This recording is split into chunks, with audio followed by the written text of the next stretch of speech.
नॉर्वेचा यशस्वी दौरा आटोपून 5 देशांच्या दौऱ्याच्या अंतिम टप्प्यात पंतप्रधान आज इटलीला रवाना झाले. इटलीच्या पंतप्रधान जॉर्जिया मेलोनी यांच्या निमंत्रणावरून पंतप्रधान आज आणि उद्या इटली दौऱ्यावर आहेत.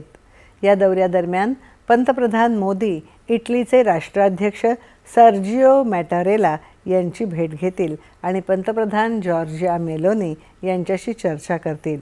पंतप्रधानांच्या या दौऱ्यामुळे युरोपसोबतची भारताची भागीदारी अधिक दृढ होईल. भारत आणि इटली दरम्यानच्या द्विपक्षीय संबंधांना गती मिळाल्यानंतर पंतप्रधानांचा हा इटली दौरा होत आहे.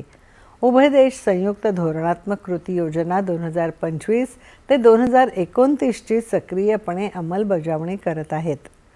ही योजना विविध क्षेत्रातील सहकार्यासाठी एक व्यापक आराखडा आहे, ज्यामध्ये द्विपक्षीय व्यापार, गुंतवणुकीला चालना, संरक्षण आणि सुरक्षा, स्वच्छ ऊर्जा, नवोन्मेष, विज्ञान आणि तंत्रज्ञान आणि लोकांमधील परस्पर संबंध यांचा समावेश आहे.